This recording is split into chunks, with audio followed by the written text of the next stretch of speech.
Acabou a coragem, acabaram os sonhos. Quantos tentam levar pelas tribulações da vida e não sentem mais a presença de Deus? Foram palavras que feriram, Corações que os abateram. Palavras que doeram mais que pancadas. Ações que abriram uma grande ferida em suas almas. Irmãos que não se abraçam mais. Amigos que se afastaram. Amizades desfeitas, casais separados, laços cortados, alianças quebradas e pessoas sem firmeza e existência. Igreja do Senhor, hoje o Deus que faz nova todas as coisas está aqui, pronto para renovar e trazer vida ao que estava morto.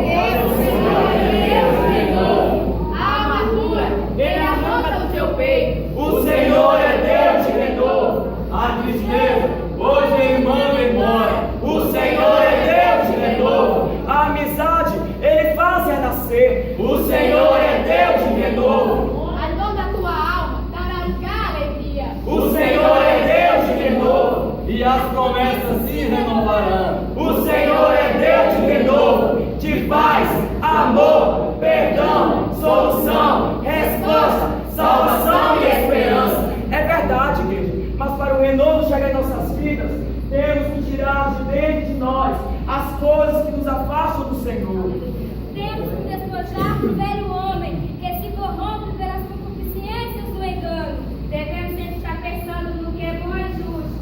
Nos revestindo do novo homem, que segundo Deus é criado em verdadeira justiça e santidade. É por isso que devemos deixar a mentira e falar a verdade com o nosso próximo, porque somos membros uns dos outros. Irai-vos e não pequeis. Não se ponham sol sobre vossa ira. Não devemos dar lugar ao diabo. Aquele que furtava, não furte mais. Antes trabalhe, não saia da vossa boca nenhuma palavra torpe, mas só se for boa para promover a edificação, para que dê graça aos que a ouvem. Toda amargura, ira, cólera, gritaria, blasfêmia e toda malícia seja tirada entre vós.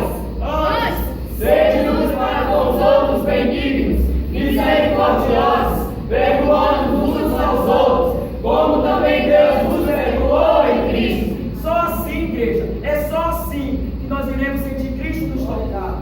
O Senhor tem que renovar. E aqueles que pensavam que não conseguiríamos vão dar glória a Jesus junto conosco. E esses irão reconhecer que só o Senhor Jesus é Deus, nos céus e na terra. E irão participar do nosso banquete, dando glórias a Deus e aleluia. Quando o negócio de Deus é assim, Ele renova nossa alma e ela fica como de uma criança. O Senhor é Deus de renovo. Aí no final, igreja, no final, nós vamos dizer que valeu a pena esperar do Senhor. Aleluia! Se transformará em O alegria, desespero, se transformará em confiança, a dúvida, se transformará em a certeza, ansiedade, se transformará em a resposta, frieza, se transformará em a avivamento, tribulação, se transformará em vitória. Ele te conhece antes mesmo de você nascer. Parece que as lutas não passarão na tua vida, mas hoje Jesus está aqui para dar um abraço na tua alma. Para te renovar e te dizer que a nossa pátria é o céu. Estamos nessa terra apenas de passagem. Mas os que esperam no Senhor renovarão